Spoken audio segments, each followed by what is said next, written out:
હે હરી, હું તારો ખૂબ ખૂબ આભાર માનું છું કે તે ભાઈને પાછો મોકલો.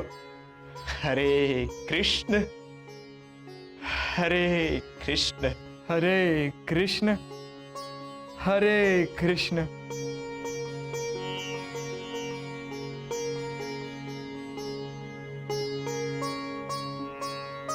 મીઠી, આમ જો, હું આવી ગયો છું ને. હવે હું તારી સેવા કરીશ હો.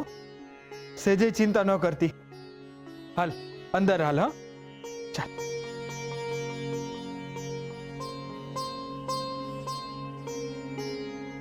જોયું બેન, તારા પગલા પડતા જ હંધુય હારું થવા લાગ્યું. તુલસીબેન, તમે ખોટું ન લગાડો તો મારે તમને એક વાત કહેવી છે. મન ખોલીને બોલ બેન. જો આ લાપસી ભગત માટે હું બનાવું તો? એથી રૂડું શું હોય? હા, તો મને એમ થયું કે આજે તારો પહેલો દિવસ છે એટલે હું. હા, તમારી હાવ સાચી વાત છે. મને થયું કે પહેલો દિવસ છે એટલે જ હું બનાવું નવી વહુ તરીકે.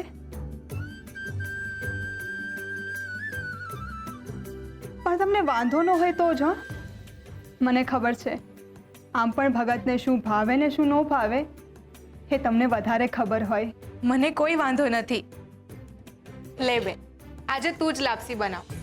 પણ હા, હરે કૃષ્ણ બોલીને બનાવજે અને પહેલો ભાગ હરીને ધરાવજે, તો જ ભગત ખાશે. એના વિના એ નહીં ખાય. હા બેન.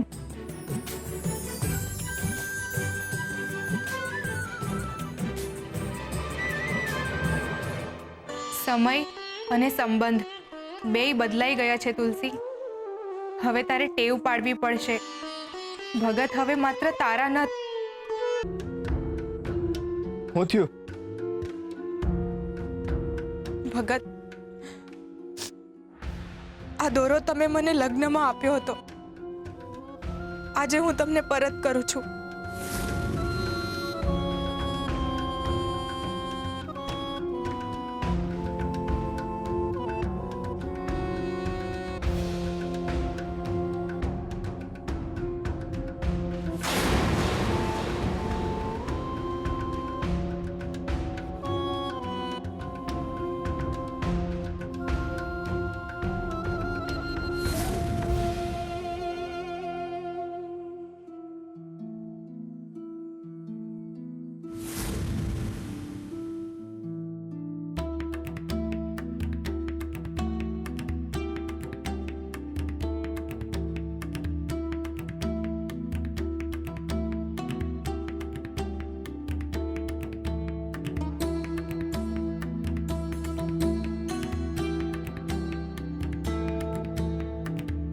તુલસી, આ દોરો આમ તમારો છે ને આમ હરીનો,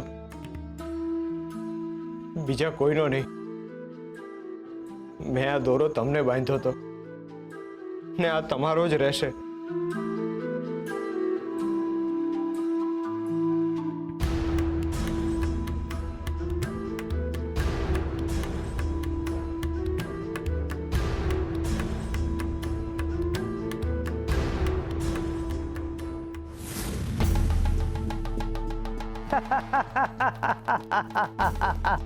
ગજબ થઈ ગયો.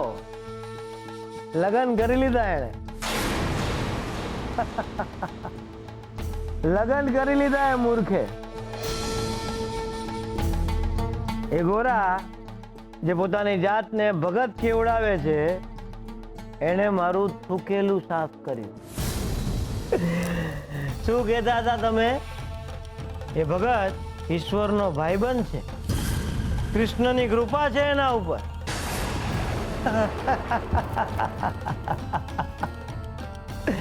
ને અત્યારે એને શું કર્યું? એ નમાલાથી ડરાવતા હતા તમે મને. એનો ચમત્કાર, એની ભક્તિ, એનું ભોળપણ ક્યાં ગયું બધું? કૃષ્ણ તો એનો ભાઈબંધ છે ને. એ ભગત જ્યારે મારું પાપ સાફ કરતો હતો ત્યારે ક્યાં ગયો એનો ભાઈબંધ? કે પછી દગો દઈને ભાગી ગયો? હે, દગો દઈને ભાગી ગયો? મહારાજ, હવે બસ કરો. વધારે પીવું તમારા માટે જોખમદાયક છે. ચૂપ! નરાધમ, આ તું શું બોલે છે? કોની સામે બોલે છે? ઓળખતો નથી મને? કે પછી તને તારો કાળ બોલાવે છે? મારા શક્તિસિંહને ના પાડે છે તું? રાજા છું આ નગરનો. હું જે ધારું એ કરું, અને તું મને ના પાડે છે? તારા ઘર પરિવાર વાળા સાથે પ્રેમ નથી કે પછી તને તારો જીવ વાલો નથી?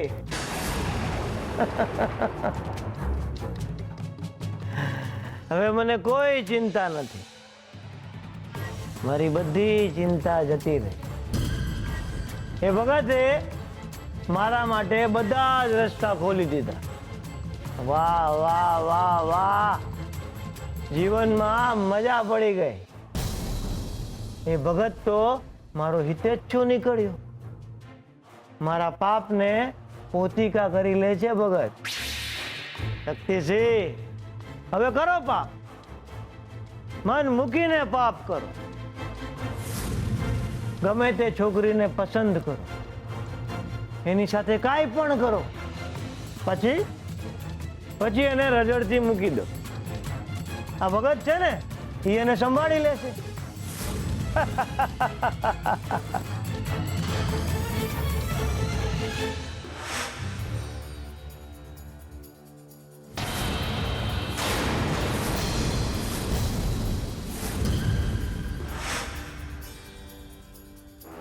મને એ છોકરી બહુ ગમતી હતી.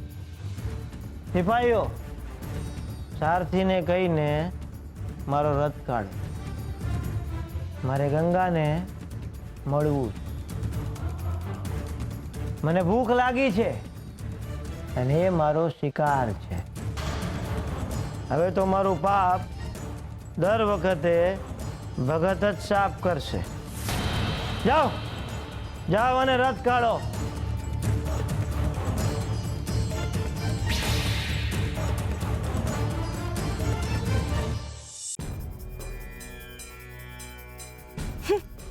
નરાધમ, આ નરાધમ હવે માણસાઈની બધી હદો પાર કરી રહ્યો છે. હાટ આટલું કર્યા પછી પણ એનું પેટ નથી ભરાતું. હાથ છે તમારો કળિયુગ. આવા પાપીઓ શું હવે સામાન્ય લોકોને હેરાન કરીને વિકૃત આનંદ જ લીધા કરશે? શું હવે ગોરા ભગતના જીવનમાંથી કપરો સંઘર્ષ જવાનું નામ જ નહીં લે?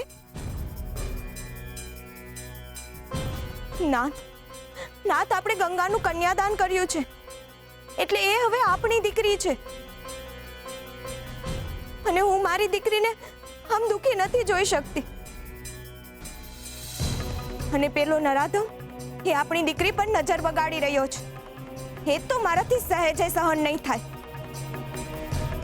અને તમે આ બધું કઈ રીતે ચલાવી શકો છો? નાથ, મહેરબાની કરીને કંઈક કરો. જો હવે મારી દીકરીની આબરૂ પર ડાઘ લાગશે ને, તો બહુ મોટો વિનાશ સર્જાશે. હું તમને હાથ જોડું છું. જે અનર્થ થવા જઈ રહ્યો છે એને રોકી લો. બહુ હેરાન કર્યા આ નરાધમે, પણ હવે વધારે નહીં. તમે ભલે કંઈ બોલો નહીં, પણ જો હવે આ પિશાચે મારી દીકરી સાથે કંઈ કર્યું છે ને, તો એનો બધો જ દોષ હું તમને આપીશ. ભલે કાર્ય એનું હોય, પણ મારી નજરમાં ગુનેગાર તો તમે જ ઠરશો. નાથ,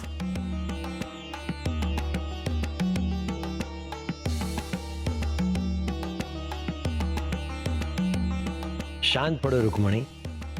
તમે કેમ આટલા વ્યાકુળ થઈ રહ્યા છો? શાંત પડો. તમે ભૂલી રહ્યા છો રૂકમણી, આ સંસારમાં દરેક મનુષ્યને કર્મ કરવાનો અધિકાર છે, અને દરેક મનુષ્યને એના કર્મ પ્રમાણે સજા પણ ભોગવવી પડે છે. મનુષ્ય એના કર્મથી જ ઉપર આવે છે અને એના કર્મથી જ નીચે પડે છે. એ જેવા કર્મ કરશે એવા જ ફળ એને મળશે. એ જ તો કર્મનો સિદ્ધાંત છે, એ જ પ્રકૃતિનો નિયમ છે, જેને હું પણ નથી બદલી શકવાનો. ફક્ત કળિયુગની જ વાત નથી, કોઈ પણ યુગમાં અધર્મ સામે ધર્મ હોય છે, અસત્યની સામે સત્ય છે, પરંતુ વિજય હંમેશા ધર્મ અને સત્યનો જ થાય છે. યુગ કોઈ પણ હોય, અસત્યની સામે હંમેશા સત્યનો જ વિજય થાય છે. અસત્ય ક્યારેય ટક્યું નથી અને ક્યારેય ટકશે પણ નહીં. ઘણીવાર અધર્મનો સામનો કરવા માટે ધર્મએ પોતે નથી આવવું પડતું. અધર્મ પોતે જ અધર્મનો નાશ કરે છે. એટલે હું કંઈ સમજી નહીં. જે રીતે ઝેરનું મારણ ઝેર હોય છે, એ જ રીતે અધર્મનું મારણ અધર્મ છે. એટલે અધર્મી શક્તિસિંહને હણવા માટે ગોરા પણ અધર્મનું આચરણ કરશે? ક્યારેય નહીં. ગોરા ધરતી પર પોતે જ ધર્મનો અવતાર છે અને ધર્મ ક્યારેય અધર્મના વસ્ત્રો ન પહેરે. તો હવે શું થશે નાથ? દેવી, તમે પહેલા એ અધર્મીને ગોરાના આંગણામાં પગ તો મૂકવા દો, એને ગંગાને સ્પર્શ તો કરવા દો, પછી જુઓ શું થાય છે.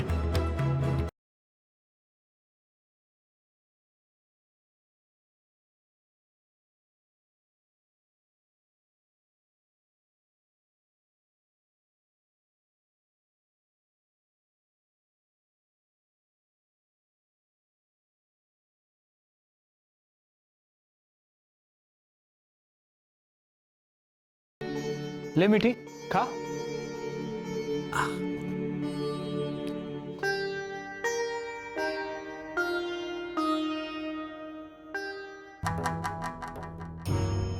અમને હવે કેમની કહું કે હું ઠીક જ છું. આ ઘોરાનું ઘર ભાંગવામાં હું તો ધર્મ સંકટમાં જ પડી ગઈ છું.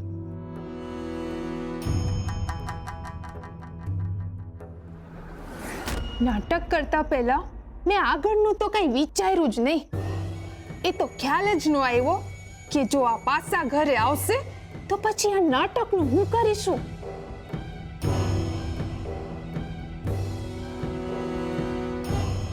એમને એમ તો હાજા થવાય નહીં ને આમે અમારા જુઠ્ઠાણાને લીધે વયા ગયા તા. જો ફરીથી એમને ખબર પડશે કે હું ફરીથી જુઠ્ઠું બોલી તો ફરીથી વયા જાહે. નાના મીઠી, એવું થવું ન જોઈએ. હા, માંડ માંડ તો પાછા આવ્યા છે.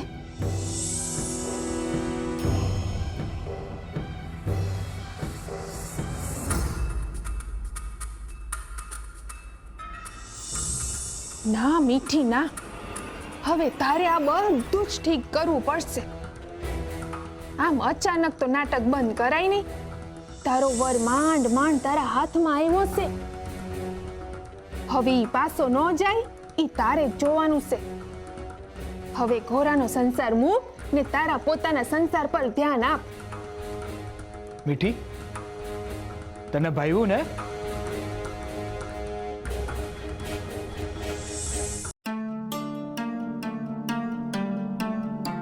આવો ભગત.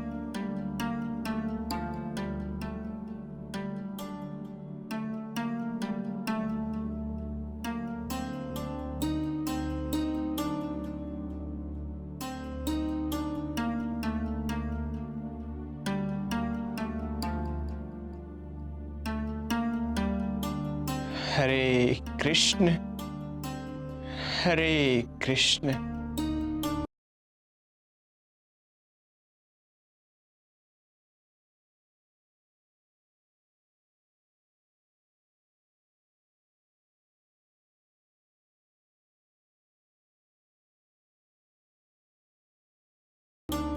આભાર તમારો. પંખાની કોઈ જરૂર નથી.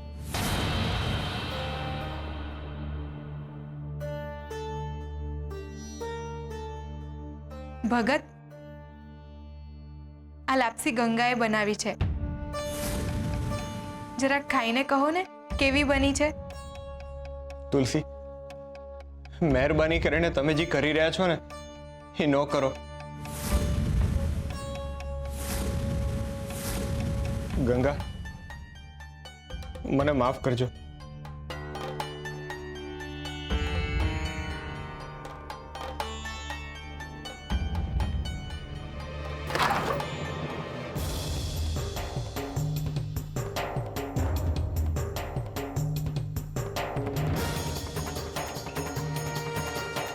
તને લેવા આવ્યો છું ગંગા.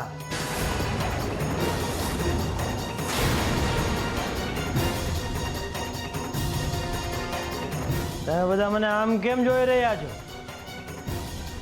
હું તમારું ક્યાં કઈ માંગવા આવ્યો છું? જે મારું છે એ માંગુ છું. ગંગા મારી છે અને હંમેશા મારી જ રહેશે.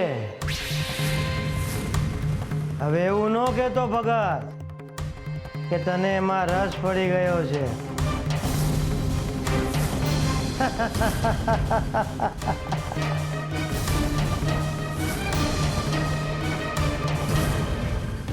ના, તમે તો કહેતા હતા ને કે અધર્મી ગોરાના આંગણે પગ મૂકશે તો કંઈ થશે, પણ હવે શું? એ તો અંદર પણ આવી ગયો અને કંઈ જ ના થયું. રૂકમણી, અમુક ઘટનાઓ થતી હોય છે પરંતુ દેખાતી નથી. એને ગંગાનો હાથ પકડવાની હિંમત તો કરવા દો, ત્યાં સુધીમાં થઈ જશે. મને કંઈ સમજાતું નથી કે શું થઈ રહ્યું છે.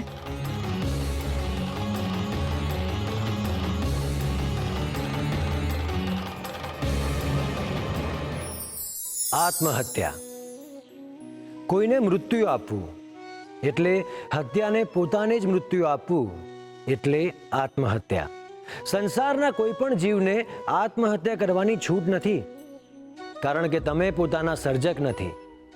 સંસારના દરેક જીવનું સર્જન ઈશ્વરે કર્યું છે અને એટલે જ દરેક જીવ પર સંપૂર્ણપણે અધિકાર ઈશ્વરનો હોય છે. ઈશ્વરની ઈચ્છા વિરુદ્ધ કોઈનું મૃત્યુ થવું એ ઈશ્વરનું અપમાન છે. આ જીવન મનુષ્યને ઈશ્વર તરફથી મળેલી અમૂલ્ય ભેટ છે અને કોઈ પણ ભેટમાં એ ભેટની કિંમત કે એનો આકાર નહીં, એના આપનારનો ભાવ જોવાનો હોય છે. અને જે મનુષ્ય ઈશ્વરના ભાવનું અપમાન કરીને આત્મહત્યા કરે છે એ ફરી ક્યારેય ઈશ્વરની કૃપાને પ્રાપ્ત નથી કરી શકતો. યાદ રાખજો, આ જીવન એક ઉપહાર છે, પરંતુ આત્મહત્યા એ હાર છે.